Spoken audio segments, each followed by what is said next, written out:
নমস্কার, আমাদের YouTube channel গাল ভরা গপ্পে আপনাদের স্বাগত। বাংলা সাহিত্যের বিভিন্ন সময় সাহিত্যিকদের রচনা দিয়ে সাজানো আমাদের এই চ্যানেল। আজ আমাদের নিবেদন লেখক তারাশঙ্কর বন্দ্যোপাধ্যায়ের লেখা গল্প বেআই পরিচয়। শুনতে থাকুন গল্পটি। কেমন লাগলো জানাবেন কমেন্ট করে। ভালো লাগলে লাইক করবেন, শেয়ার করবেন বন্ধুদের সাথে, আর চ্যানেলটা সাবস্ক্রাইব করতে ভুলবেন না। শিবেশ্বর বাবু অকস্মাৎ গর্জন করে উঠলেন, আশা, আশা, এই আশা! রাগে তিনি যেন ফুলছিলেন। কন্যা আশার বয়স হয়েছে, সে সন্তানের জননী, সে আর বাপের ক্রোধকে তেমন ভয় করে না, আর অভ্যাসেও ভয় কেটে যায়। আশা বললে, কি বাবা, দাদা এলো না এখনো? শিবেশ্বর বাবু বললেন, সেই তো বলছি, তোদের আমি সহ্য করতে পারি না, ঠিক এই জন্য। প্রকাণ্ড মাথাটা এদিকে একবার ওদিকে একবার ঘুরে আবার সোজা হয়ে স্থির হলো। আশা বললে, তা আমি কি করব বাবা? তবে আমি কি করব? জুতো মারবো তাকে। সে আমাকে বলে গেল 4টের সময় মোটর নিয়ে আসবে। কোথায় কি? Rascal, idiot! অগ্নিবর্ষণ হচ্ছিল ছেলে সুধীরের ওপর। সুধীরের শ্বশুর বাড়ি শ্যামবাজার। সেখানে শিবেশ্বর বাবুর আজ যাওয়ার কথা ছিল। সুধীরের উপর আদেশ ছিল 4টের সময় সে মোটর নিয়ে ফিরবে এবং একসঙ্গে সেখানে যাওয়া হবে। কিন্তু 5টা বেজে গেছে, তবু সে ফেরেনি। সুধীর ইঞ্জিনিয়ার, সে স্বাধীনভাবে কন্ট্রাক্টরের কাজ করে। আশা বললে, একটু দেরি হলোই বা বাবা। দেরি হলোই বা? চালাকি নাকি? দেরি হবে কেন? কেন হবে? শিবেশ্বর বাবুর চোখ দুটো যেন হয়ে উঠল গোল ভাঁটা। ঠোঁট দৃঢ় চাপে উঁচু হয়ে ফুলে উঠল, সঙ্গে সঙ্গে নাসিকা কম্পন এবং তৎসঙ্গে বিপুল গোঁফ জোড়াও ফুলে উঠল। তারপর তার কথা ছিল হয় গম্ভীরভাবে নয় অ্যাও। আগে বাড়িতে শুধু অ্যাও চলতো, কিন্তু আশার ছেলে রমু দেখে শুনে একদিন বলেছিল, ঠিক যেন হুলো বেড়াল। তার উত্তরে লাউড স্পিকারের আওয়াজের মতো এমন এক ধমক তিনি মেরেছিলেন যে রমু কেঁদে উঠেছিল। সেই অবধি লজ্জিত হয়ে শিবেশ্বর বাবু বাড়িতে অভ্যাস করেছেন যাক, এরপরে হুকুম হলো, নিয়ে আয় আমার কাপড় জামা, আমি বেরোবো। দাদা! এমন একটা গর্জনে তিনি আশাকে সম্বোধন করলেন যে আশা আর প্রতিবাদ করতে সাহস করল না। কাপড় জামা হাতে নিয়ে আশা অনেক সাহস করে বললে, চিনে যেতে পারবে তো? চোখ গোল হয়ে উঠল, ঠোঁট আর নাক উঁচু হয়ে গেল, সঙ্গে সঙ্গে গোঁফ। তারপর, যেতে পারবো না। মিরাটের গলির চেয়ে বেশি গোলমেলে কলকাতার রাস্তা, খাইবার পাসের চেয়েও বেশি দুর্গম। ইডিয়েট কোথাকার! আশা সরে পড়ল। বাইরের সিঁড়িতে লাঠি ও জুতোর সদম্ভ আওয়াজ মিলিয়ে যাবার পর সে বললে, মা গো, গোড়া সেপাই ঘেটে ঘেটে বাবার মেজাজ ঠিক লড়াইয়ের গোড়ার মতো হয়েছে। মা বললেন, গোড়া নয় মা, তোমার বাবা হলো লড়াইয়ের মেয়েরা। মুতো খেয়ে খেয়ে আমার প্রাণ গেল। শিবেশ্বর বাবু কলকাতায় একরকম নতুন লোক। তার এতটা বয়স কেটেছে বাংলার বাইরে। যুদ্ধ বিভাগের কমিশনারিয়েটে তিনি কাজ করতেন। যৌবনে বলতেন, হ্যাঁ, কাজ করতে হয় তো এই কাজ, বেটা ছেলের কাজ। কামান, গোলা, বন্দুক আর সেপাইয়ের মধ্যে বাস না করলে উত্তেজনা কোথা? অন্য যে সব কাজ, সে হলো মেয়ে মানুষের কাজ। ছেলে সুধীরকে তিনি রুড়কিতে ইঞ্জিনিয়ারিং পড়তে দিয়েছিলেন। ইচ্ছা ছিল তাকেও যুদ্ধ বিভাগে ঢোকাবেন, কিন্তু শেষে বদলে গেল মতটা। সুধীরের বিয়ে ঠিক হলো কলকাতার শ্যামবাজারে।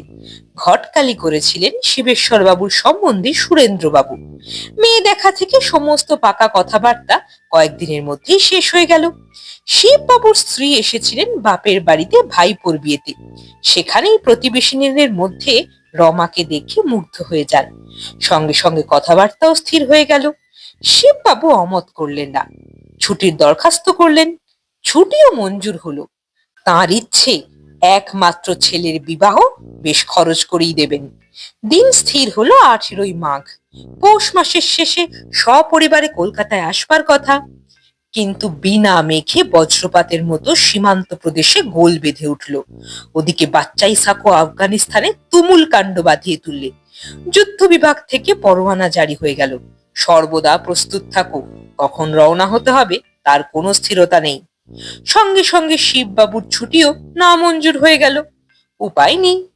কিন্তু শিববাবু একটা ভীষণ দিব্যি দিয়ে বসলেন। আমার বংশে কেউ যদি মিলিটারিতে কাজ করে সে গাধা, আমি তাকে ত্যায্য পুত্র করব, সে ছেলেই হোক বা নাতি হোক। যাক, বিবাহ হয়ে গেল। ছেলের মামাই বরকর্তার কাজ করলেন। বিবাহের পর বউ নিয়ে শিববাবুর পরিবার মিরাটে গিয়েছিলেন, কিন্তু তিনি তাদের সঙ্গে সঙ্গে কলকাতায় পাঠিয়ে দিয়ে আদেশ দিলেন, এই বাড়ি ঘর তৈরি করো, সুধীর সেখানে কন্ট্রাক্টরের ব্যবসা করুক, এই ঝঞ্ঝাট মিটলেই আমি রিটায়ার করব। বালিগঞ্জে বাড়ি হলো। সুধীর আপিস খুললে। তার শ্বশুর ধনপতি বাবু সত্যি ধনপতি, মহাজনী কারবার ছিল। বৃদ্ধ বয়সে জামাইয়ের সঙ্গে ব্যবসায় নামলেন।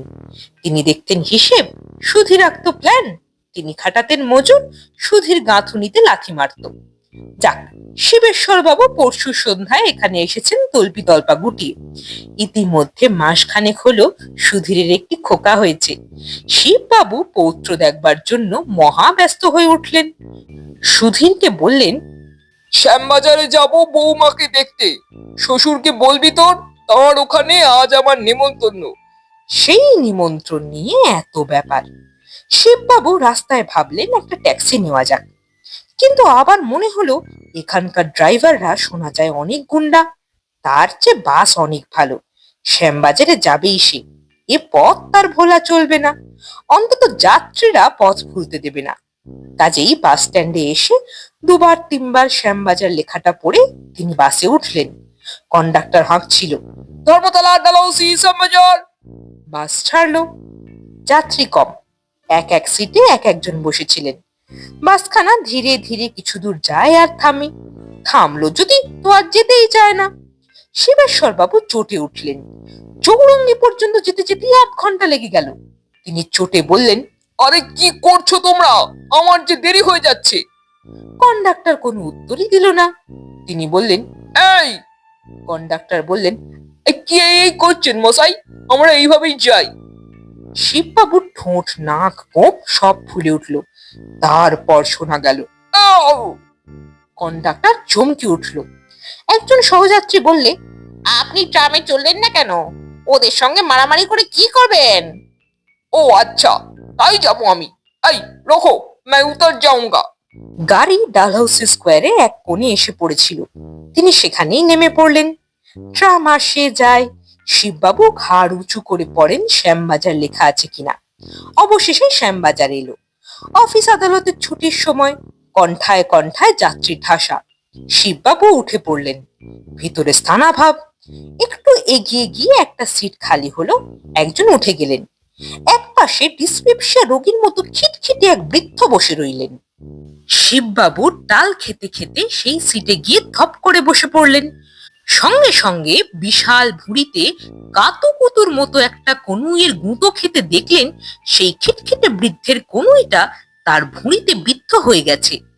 তার চোখ দুটো পাকি উঠল, নাক ঠোঁট গোঁফ ফুলে খাড়া হয়ে উঠল। তারপর খিটখিটে বৃদ্ধ চশমা শুদ্ধ দৃষ্টি তার মুখের ওপর ফেলে মুখটা বিকৃত করে উঠলেন। শিববাবুর মাথাটা ক্রোধে বার কয়েক এদিক ওদিক ঘুরে গম্ভীর ভাবে সোজা হলো। তারপর তার বিশাল বাহু দিয়ে সহযাত্রীর প্যাকাটির মতো হাতটা সরিয়ে দিয়ে বললেন, হটাও। খিটখিটে বৃদ্ধ তীব্র দৃষ্টি হানে। উত্তরে শিববাবু চোখ পাকিয়ে ওঠেন। সঙ্গে সঙ্গে খাড়া হয়ে ওঠে নাক, ঠোঁট, গোঁফ। ওপাশের বৃদ্ধ বাইরের দিকে চেয়ে বললেন, কি বিস্ময় চেহারা। শিববাবু অগ্নিদৃষ্টি হানলেন। মাথাটা বার দুয়ে ঘুরল। তিনি একটু চেপে বসলেন। রোগা ভদ্রলোককে শিববাবু জাঁতি কলে ইঁদুরের মতো ট্রামের দেয়ালের সঙ্গে চেপটে ধরেছিলেন। তিনি কনুইয়ের গুঁতো দেবার ব্যর্থ চেষ্টা করে বললেন, সরে বসেন না মশাই।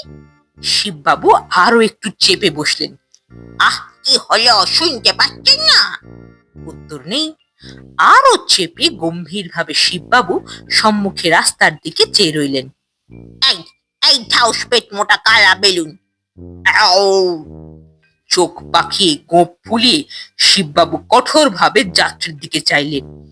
খিটখিটে বৃদ্ধ রোষে দাঁত খিচিয়ে তার চোখে চোখ রাখলেন। শিববাবু ঘৃণার সঙ্গে বলে উঠলেন, খেকি কুকুর। খিটখিটে বৃদ্ধ রাগে পাগল হয়ে বললেন, এই খবরদার, খবরদার। আর একটু চাপ দিয়ে শিববাবু বললেন, ছুঁচোর মতো মুখ। সহযাত্রীর নড়বার ক্ষমতা ছিল না, নইলে নিশ্চয়ই নিজের অবস্থা ভুলে শিববাবুকে যুদ্ধে আহ্বান করতেন। উপস্থিত শুধু অতি কষ্টে বললেন, আর তুই, তুই তো হুলো বেড়াল। ও কি? কিন্তু পিষ্ট অবস্থার জন্য অনুনাসিক চির মতো শোনালো। শিববাবু বললেন, চেপটে চিড়ে বানিয়ে ফেলবো তোকে। বটে, আমি তোকে পুলিশে দেব, সাক্ষী থাকুন আপনারা, বলে চেঁচিয়ে উঠল রোগা লোকটি। অন্যান্য সহযাত্রীরা সকলেই ঘটনাটা লক্ষ্য করেছিলেন, কিন্তু এতক্ষণে আশঙ্কার চেয়ে আনন্দই বেশি পেয়েছিলেন। সকলেই মুখ টিপে হাসছিলেন। এখন রোগা বৃদ্ধের অবস্থা দেখে তাঁরা শঙ্কান্বিত হয়ে উঠলেন।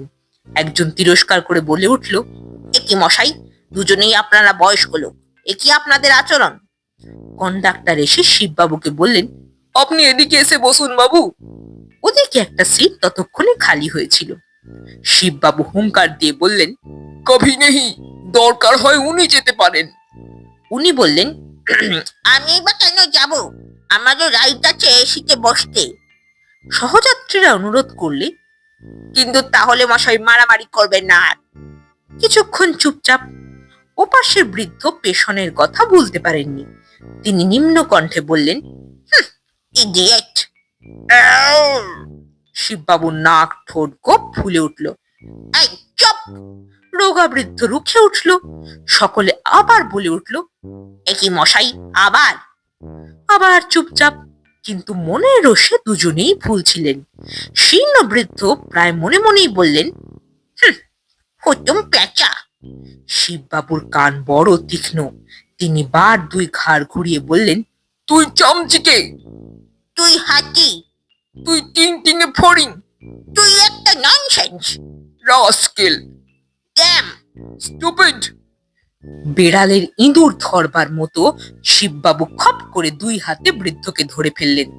হাহা করে সকলে এসে পড়তে না পড়তে রোগা বৃদ্ধকে দুটো প্রবল ঝাঁকি দিয়ে ফেললেন। কন্ডাক্টর এসে বললে, সে লেবে যান বাপু আপনারা, এই গাড়ির ভেতর এরকম। শিববাবু গর্জে উঠলেন, কভি নেহি। সঙ্গে সঙ্গে নাকও ফুলে উঠল। রোগা বৃদ্ধের কিন্তু সে গাড়িতে থাকতে সাহস হচ্ছিল না। তিনি স্বেচ্ছায় নেমে গেলেন। অনেক প্রশ্ন করে অবশেষে ঘুরতে ঘুরতে বেয়াই বাড়ির রাস্তা শিববাবু খুঁজে পেলেন। মনে মনে তিনি সুধীরের বাপান্ত করছিলেন। 20 নম্বর বাড়িতে যেতে হবে তাকে। 18 নম্বরের কাছাকাছি আর একটা গলি ওই রাস্তাটাকে কেটে চলে গেছে। সেখানে আসতেই ওমর থেকে এগিয়ে আসা সেই রোগা বুড়োর সঙ্গে দেখা।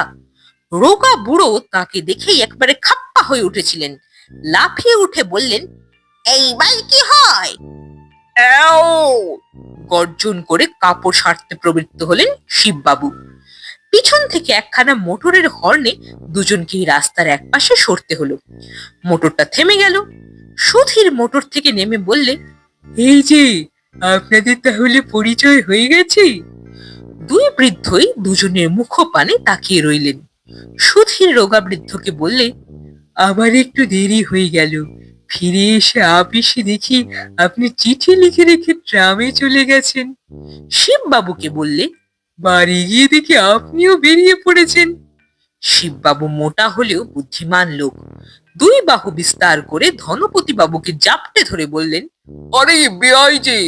সুধীরের একটু ধাঁধা লাগলো। সে বললে, সে কি আপনাদের পরিচয়? শিববাবু বললেন, আরে হয়ে গেছে, হয়ে গেছে। ধনপতি বাবু তখন আলিঙ্গনের চাপে কক কক করছিলেন। শুনছিলেন লেখক তারাশঙ্কর বন্দ্যোপাধ্যায়ের লেখা গল্প বেয়াই পরিচয়। কেমন লাগলো গল্পটি জানাবেন কমেন্ট করে।